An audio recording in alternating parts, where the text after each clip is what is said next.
estamos contentes demais ter o nosso bispo conosco aqui. Tem uma história linda, uma história de ministração, de pastoreio de igreja e também na vida secular, uma vida de sucesso, aí, uma vida onde o Senhor Deus tem abençoado também sua família, sua carreira, né?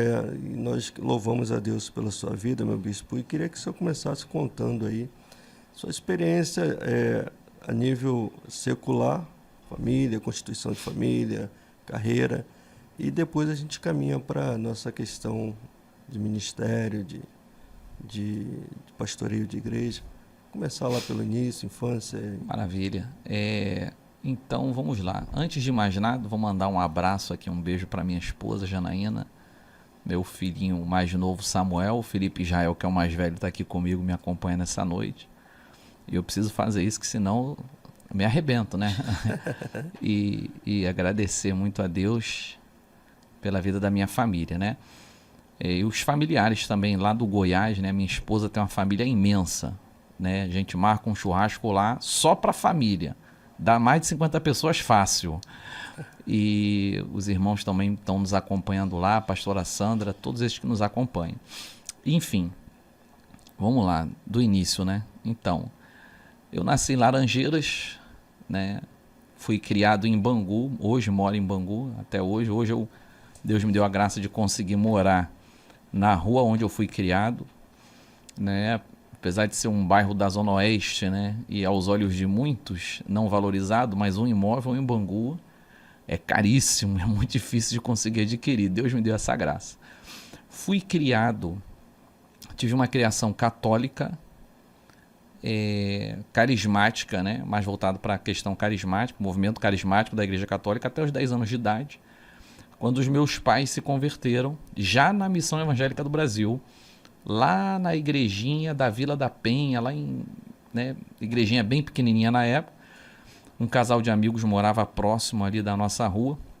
Já conhecia Bispo João, teve aqui semana passada. Um forte abraço também para os nossos líderes, né? Sim, Bispo sim. João, Bispo Davi. E se converteram e eu tinha 10 anos de idade, mais ou menos, naquela época. Hoje eu estou com 42 anos. E permaneço na Missão Evangélica do Brasil. Nunca fui de outra igreja, nunca congreguei em outra denominação. Então, uns 32 anos já, só de MEB. E acho que eu tive uma infância normal. Eu comecei a trabalhar já de carteira assinada com 14 anos de idade. Desde então sempre trabalhei, né? Nunca fiquei um período ali da minha vida sem trabalhar. Talvez graças a isso falta bem pouquinho tempo para me aposentar, né? Olha aí, maravilha. Graças a Deus. Me batizei, ou melhor, fui batizado nas águas, na Missão Evangélica do Brasil, pelo Bispo João Gualberto, aos 11 anos de idade. A gente sabe, na nossa denominação tem aquela questão ali de você ser batizado aos 12, né? Sim, normalmente sim. É a regra. Mas eu, na época, eu tinha 11 anos, eu já estava ali, né, junto com os irmãos que iam se batizar. Aí alguém falou para mim, vai lá e pede o Bispo João para você se batizar. Aí eu fui lá e conversei rapidamente com o Bispo João, tinha 11 anos de idade na época, já ia fazer 12. Fui batizado ali no Rio Guandu. Na época, os batismos da nossa denominação aconteciam lá, às beiras do Rio Guandu. Ingressei na vida militar aos 18 para 19 anos, né, na Marinha do Brasil, onde presto, né, o serviço militar até hoje. Hoje na graduação de primeiro sargento. E, enfim, no que diz respeito à vida secular, é mais ou menos isso aí, né? Um resumão, é mais ou menos isso. O teu ingresso na carreira militar foi alistamento e foi seguindo? Não, foi concurso. Foi concurso. Literalmente, eu comi os livros, né? O que acontece? Eu comecei a trabalhar com 14 anos de idade. A minha família nós sempre fomos uma família de origem humilde, né? Então, em alguns momentos da vida ali, nós sempre passamos por uma dificuldade, né? Financeira. A vida nunca foi fácil. Meu pai, minha mãe costureira. Minha mãe faleceu tem 2 anos. Meu pai trabalhava com vendas, mas, né, mudava o plano econômico, desandava tudo dentro de casa e ficava... E aquela situação sempre me incomodou, Eu nunca entendi nada de vida militar até então. Não tinha um amigo assim, um parente que fosse militar que pudesse me explicar as coisas. A única coisa que eu tinha em mente naquela época é o que todo mundo dizia, que militar não era mandado embora. Então eu falava, é isso aí que eu quero ser militar, porque eu quero entrar num trabalho para não ser mandado embora. Então, naquela ocasião, havia uns concursos. Eu penso hoje, quando eu vejo o mercado de trabalho, o mercado dos concursos mesmo, os militares hoje, eu penso que naquela época era mais fácil, né? E eu nunca me considerei, nunca fui uma pessoa inteligente, apesar das pessoas que me cercam, né, me elogiarem, dizerem que eu sou muito inteligente. Eu particularmente, eu olho para dentro de mim e eu me conheço. Eu sei, eu não sou inteligente, nunca me considerei uma pessoa inteligente. Minhas notas na escola nunca foram acima da média. Então, automaticamente, eu sempre entendi que eu precisava me esforçar mais do que os outros, né? Eu conheci pessoas inteligentes, né? Me lembro de amigos que eu tinha que o cara dava uma lida no livro, jogava o livro pro canto e no dia da prova o cara tirava 10. Eu lia o livro 500 vezes, chegava no dia da prova e tirava 4, 3,5. Então, para conseguir chegar junto com eles, eu precisava me esforçar muito mais. Então, eu comecei a entender isso bem cedo. Quando eu digo que eu comecei a trabalhar com 14 anos, na época foi na Flumitrens. Havia um centro de formação de capacitação profissional da Flumitrens. Esse centro de formação já existia desde a época da Rede Ferroviária, Rede Ferroviária Federal, aí virou CBTU, depois virou Flumitrens e hoje é a Supervia. Mas na época da Flumitrens ainda existia, né, que era a Companhia Estadual de Trens Urbanos. Ainda existia esse centro de formação profissional e era concurso. Então, só para você ter uma ideia, naquela época, quando chegou ao meu conhecimento, né, chegou ao conhecimento do meu pai que existia isso, chegou ao meu conhecimento, eu falei, é isso que eu quero. Então, eu sempre fui aquele aluno que tirava 4 em matemática, passava sempre na recuperação. Isso eu tinha de 13 para 14 anos de idade. E quando chegou nesse momento, eu falei, cara, eu quero isso para mim. Falei, pô, eu, 14 anos de idade, ter o meu salário, né? Tique refeição, vale transporte, passe de trem, carteira assinada, plano de saúde, tinha toda. Eu falei, é isso que eu quero. E eu tinha um colega, amigo meu, que eu tinha indicado isso para ele, ele tinha feito. Esse colega era o Sidney, né? Ele era super inteligente, ele fez o concurso e passou. E foi. Então eu ficava sempre, e aí, como é lá e tal? E a prova? E eu me lembro que na época dele, só foi chamado para fazer a segunda fase do concurso quem tinha tirado de 9,5 para cima. Uhum. Eu tô contando essa história só para vocês entenderem como é que eu nunca me considerei uma pessoa, né? E ele não estudou nada, o cara não estudou nada. Ele tirou 9,5 e foi chamado para a segunda fase, passou na segunda fase, que era a entrevista, exame de saúde e tudo mais. E aí eu falei, cara, é isso que eu quero, eu vou com o meu... E ali naquele momento que eu comecei a entender, aos 14 anos, a necessidade, a importância de se estudar. Na época, com todo o sacrifício, todo o esforço, meu pai pagou um explicador de matemática para mim, a prova era só matemática. E, mano, eu acordava às 6 da manhã e dormia às 10 da noite, ninguém precisava me acordar, era só eu por eu mesmo. E, enfim, quando chegou no dia da prova, eu sabia absolutamente tudo. Só uma tabuada. Isso tudo que imaginar. Fiz a prova, né? Isso tem o quê? 28 anos já, 25 anos.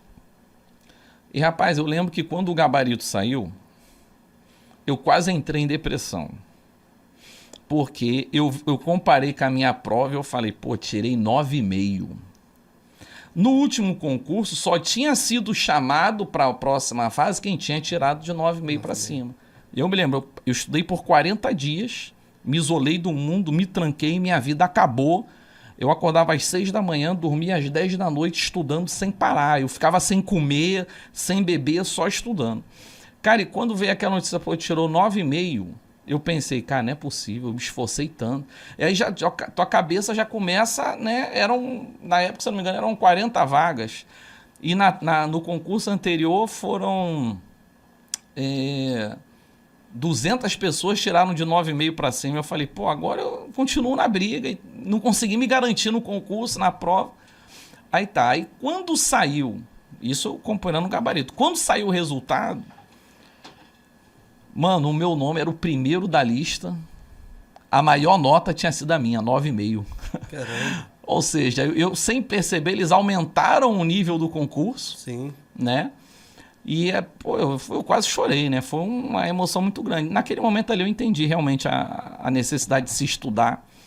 Fui, depois disso, e era um contrato de 3 anos que você assinava. Lá você aprendia uma profissão, me formei em eletricidade lá. E aos 18 anos, aquele negócio, né? Todo mundo, não, militar é mandado embora, é mandado embora. Eu falei, pô, você é militar, mano. Aí mirei no concurso na época de aprendiz marinheiro. Na época eram 30 mil pessoas inscritas, 1.600 vagas, né? E eu fui o 485 do concurso, eu lembro até hoje. E fiz o concurso, né? Cursei, virei marinheiro, virei cabo, hoje sou sargento. Daqui a pouquinho, se Deus quiser, vou ser suboficial e vou para casa me dedicar única e exclusivamente ao ministério, vamos dizer assim. Aproveitando o ensejo, e quando é que começa a tua vida ministerial? Então, vamos lá. A minha criação católica sempre foi praticante, né? Então, por exemplo, quando nós éramos praticantes, e meus pais, eles sempre foram frequentadores do movimento carismático dentro da Igreja Católica.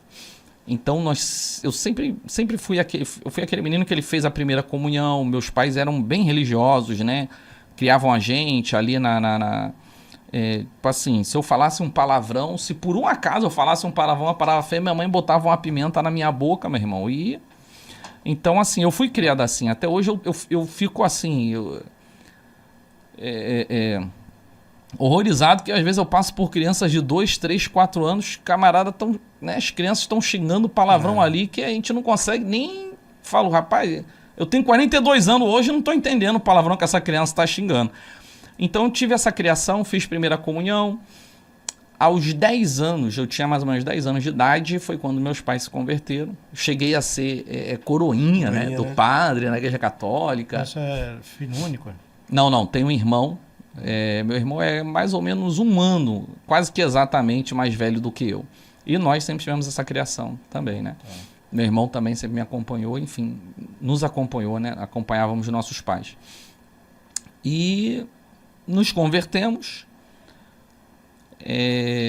Sempre fomos, né, aqueles cristãos, né, aqueles protestantes de fato ali, aqueles membros ativos da igreja. Meu pai liderava os homens, minha mãe ajudando no grupo de mulheres da igreja. Quando eu comecei, e assim, a questão vamos dizer assim, o chamado, né? Eu sempre tive dentro de mim. E eu não estou falando ministerial, não. Estou falando, o meu relacionamento com Deus sempre foi intenso. Sempre foi. Né? A vocação sempre foi intenso. Então, por exemplo, eu me lembro que... Aí eu entrei nessa fase que eu comecei a trabalhar. Pô, morava em Bangu, trabalhava em Engenho de Dentro. Tinha meu salário, vale transporte, ticket refeição, plano de saúde, tinha tudo. Tinha tudo que a maioria das crianças da minha idade não tinha, pô. Né? Então, e aí quando a gente chega naquele ambiente, né, aquele ambiente de trabalho, você começa a observar, apesar de, né, de bem cedo, a promiscuidade, ela sempre está ali presente. E eu me lembro de uma época, é engraçado eu contar isso, né, que a gente, então, eu tinha 14 anos, todos os coleguinhas fumavam, todos os coleguinhas para baile, ia para isso, ia para aquilo, e você com dinheiro no bolso, era pouco, mas era meu, né? Enfim. E aí, rapaz, eu me lembro que uma vez eu senti a pressão do mundo, né? Eu senti aquele desejo de, pô, vou entrar nessa. Eu me lembro que eu via os colegas fumando e eu tinha vontade de fumar. Eu falava, cara, eu vou pegar um cigarro desse, eu vou fumar. É uma coisa assim, é difícil de explicar. Então a gente sente aquela pressão espiritual. E, mano, eu me lembro que é interessante essa experiência, né? Eu tinha aí por volta de 14, 15 anos de idade. Eu me lembro que eu fui pro meu quarto. Não tinha ninguém em casa. Eu dobrei o joelho para orar. E eu falei assim para Deus, Deus, eu vou me desviar agora. Eu vou me desviar porque eu preciso experimentar. Eu preciso saber. Porque mesmo na presença, mano, é um negócio complicado da gente entender, da gente transmitir. Mas mesmo na presença dos meus amigos ali, quando não tinha ninguém olhando, mano, parece que o Espírito Santo estava aqui do meu lado. E era um negócio constrangedor, porque tu queria pecar, mas tu não conseguia. Tu queria fazer, mas não conseguia. E eu lembro, cara, que eu fui pro quarto, dobrei o joelho e falei, Deus, eu vou me desviar. Eu vou me desviar, eu vou curtir o mundo, eu vou ver como é que é essa onda, essa vibe, e depois eu volto. Isso foi num dia. Mano, o dia seguinte foi o pior dia da minha vida. Porque eu me sentia um traidor, eu me sentia um zero à esquerda, eu me sentia uma sensação horrível. E no dia seguinte eu voltei pro quarto, dobrei o joelho, eu lembro, né, disso. Deus providenciou aquele momento, ali não tinha ninguém em casa. E, mano, eu chorava e eu falava, Deus, me perdoa. Mas eu não consigo me desviar. eu não consigo me afastar da sua presença. Naquele momento ali, depois de 24 horas, eu já me reconciliei. Quando eu não consegui fazer nada de errado, cara. Não consegui botar um copo de cerveja na boca, não consegui fumar um cigarro, não consegui fazer absolutamente nada. E voltei desesperado, mas assim, desesperado. Eu falava, Deus, esquece tudo que eu falei ontem, eu quero ficar aqui na tua presença. Eu não saio daqui nunca mais. Enfim, e a partir daquele momento, de fato, eu de alguma forma, na minha consciência, vamos dizer assim, eu assumi realmente quem eu era de forma definitiva. Sim. E ali eu comecei a me dedicar muito mais à leitura da Bíblia. No trabalho, eu participava dos grupinhos de oração que tinha, já procurava aquela patotinha de cristãos e tudo mais.